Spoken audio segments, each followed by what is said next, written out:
Lots of fun to get to here on the show. But first, let's go out to the Toyota of Hollywood guest line. Shop hundreds of Toyotas indoors in one of America's largest showrooms, the Toyota of Hollywood on 441 between Hollywood and Sheridan. We love talking to this guy. He always is doing great work in the community. Big Bryant McKinnie, Canes legend. Going to the College Football Hall of Fame this year, Leroy. Ooh, going to the College Football Hall of Fame this Hall of year. Famer. Hey, that's what happens when you don't give up a sack. Doesn't give up a sack. He never, and Dorsey never touched. Never touched. Hey, Bryant, there's not many people where you say, what did you do in college? Never gave up a sack. They say, all right then. Brian, did you see during the season, did you see the video of Ken Dorsey freaking out at the end of Dolphins Bills? I did. Did you I think we were all kind of shocked by that Ken Dorsey had that kind of rage. Ken has always been like a mild-mannered, you never see him rattle too much, especially while I was there. So to see that side was definitely like different. It was awesome. I mean, it was. I mean, obviously, too, it was a Dolphins win, so everybody was happy down here. Like, God, never seen Ken Dorsey that night. He was tearing that stuff up. Did anybody Did you think about reaching out to him, being like, "Are you all right?" Like, never seen him. It was okay. A lot of it, we're in a group chat anyway, so there was like some jokes made in our group chat about it. So I knew he was okay. He was just in a competitive moment.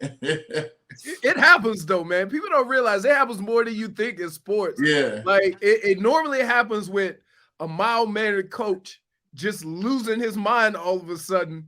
And it could be at any point during the week, during a game, and everybody just kind of, whoa, Yeah.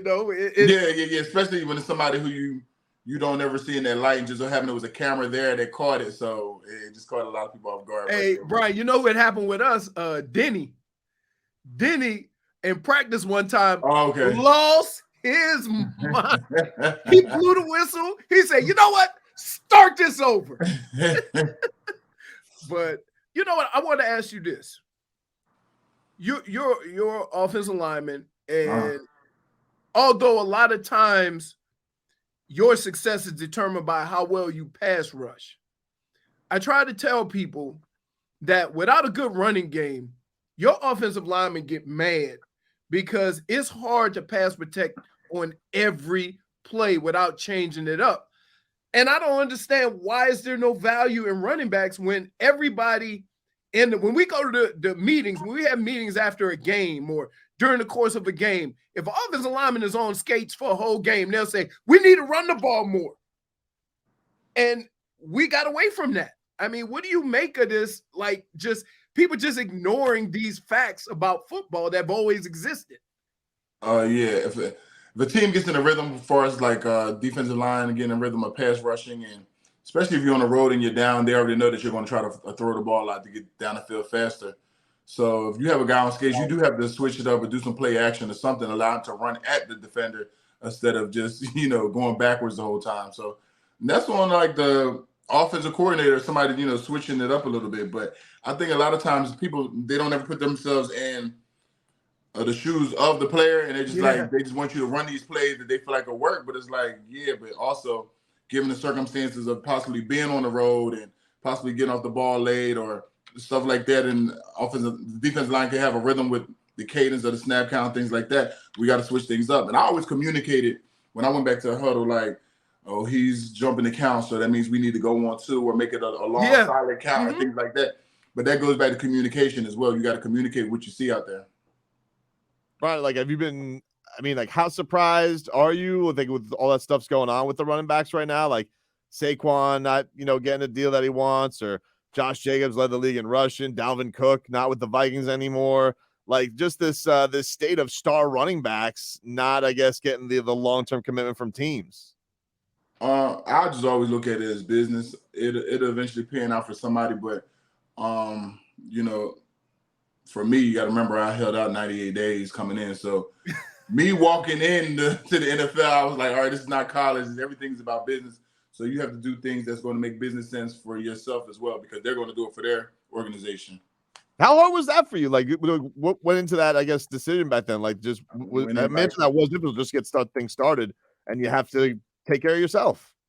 Yeah. So, clearly, like, they can get rid of you at any time. You know what I'm saying? So you have to kind of go out there and do kind of what's best and protect yourself as well. So I learned that my rookie year that this is business now. You're always doing good work, Bryant. Like we had you on last time. You were, doing some great talks for mental health. You got a back to school giveaway coming up on July 29th at North Miami High School. Tell us a little bit about it, man. What do you got going on? I'm actually partnering with the Bryant Foundation. I'm friends with his family as well, so we're partnering together to do it. And it's going to be at North Miami High School, July 29th from 11 a.m. to 2 p.m. We're just kind of giving away like 500 book bags and supplies to kids from kindergarten to 8th grade. What is it like? How much satisfaction do you get out of these moments, like getting back into the community and just kids looking up to you, all that type of stuff? Like, does that stuff ever get old? Like, do you or is this always I enjoy it because I came from a single parent home and I was growing a lot. So every year it was like I had to get new clothes because I was outgrowing things. So that was a lot of pressure. My mom had to work 2 jobs to raise me, and it was just me. So to be able to be there for other people and give some type of support and take off a little financial burden from them, I'm all for it. What are the funniest reactions you get from kids when they see how massive you are? Younger kids think your height is based on your age. So like I remember one time you old. I went to visit like I think they might have been like kindergarten or 1st grade, and one kid screamed out, "It's a giant!" And then another kid thought I was like 80 years old. Like, how old is it? They were like saying like 70. Somebody said 100. And I think they were kids. I think based your height, that your age on your height, there was that type of correlation. So yeah, those type of things were funny. When you in grade school, you say, "Man, I can't mess with him. He in the 5th grade. I'm only in the 3rd grade." Right. There's a big difference then too. Yeah.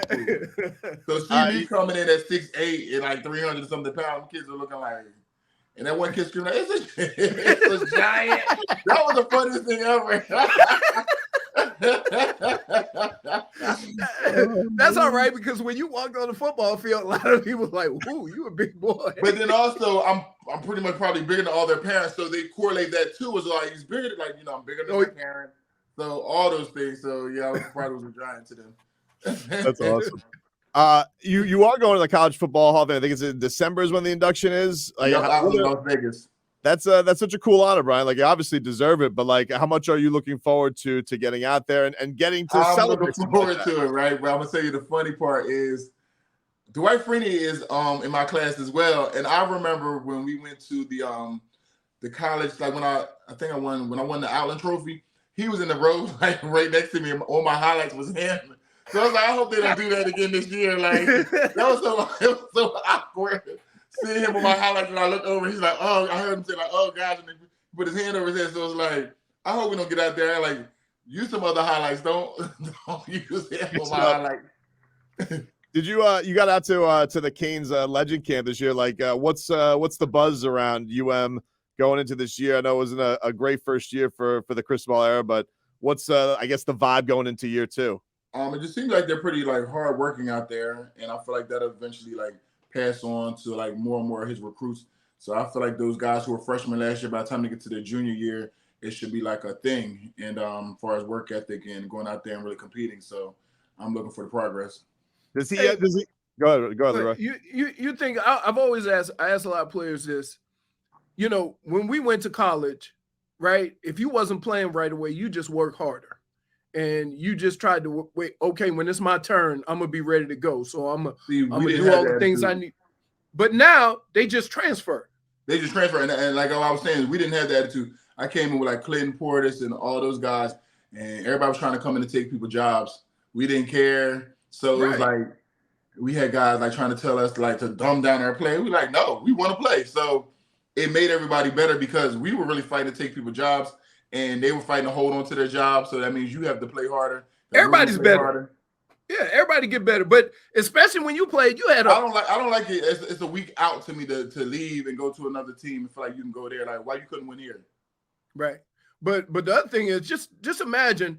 I always think of you back when you played. All the running backs that was in the room, and everybody still got theirs. They didn't have to leave and go somewhere else. When it was their turn, they balled out. They got theirs, but somebody left early to make some room for somebody else. But they all competed and pushed each other too. Right. You feel like is that people have been waiting for like the U to be back forever, since your time. Like, do you feel like that makes it does make it harder on coaches? Just the fact that like Mario obviously knew what it took back then, but like, do you feel like he could recreate anything like that again because of just how it is this day and age? The mindset is a little different. That back then there wasn't an option for us where that'll be an option for kids who feel like they should be playing and don't have the patience to kind of wait and just kind of learn from whoever's in front of them and get better. Because I mean, I even had to wait when I got there. I basically felt like I won a position, but then the guy, he was there through the probation and they were like, let him finish out his senior year. Did I want to? No. But I ended up doing it and it kind of panned out and worked out better for me. So I stayed. I wasn't like, well, I'm going to transfer. I was like, I stayed and I just kind of like got more familiar with the playbook. And then when it really was my time, I came in there and just kind of solidified my spot at that position.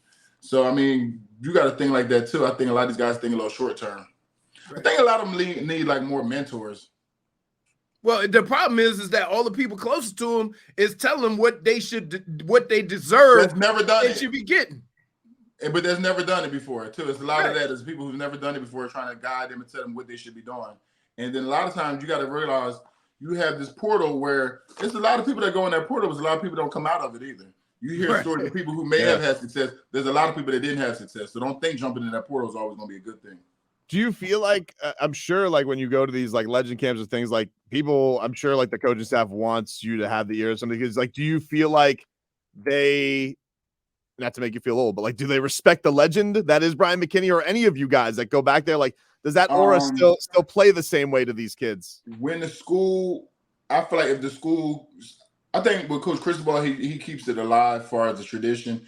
I feel like coaches in the past, they didn't know the tradition or anything. So I feel like he keeps it more alive and keeps the stories going, because when I was there, you had Coach Kehoe, you had all those guys who had been there with like, Warren Sapp and Michael Irvin and them. So we knew the tradition. We heard the stories. So I think it'll be a little more different now. And then you have certain people that are like plastered all throughout the facility, like myself and Edrin James and Ed Reed and everybody. So there's probably a certain level of respect just given just because you see us on a daily, when you're walking through the halls at the athletic training facility.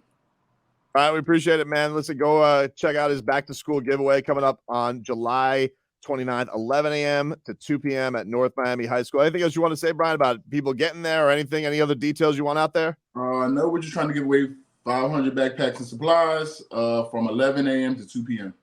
Well, listen, man, thanks for always doing the great work you do. You're always out in the community doing good work, man. So, thank you very much. Some time. All right, Brian. Thank you. All right. There you go. Ryan McKinnie. Always appreciate it. A giant.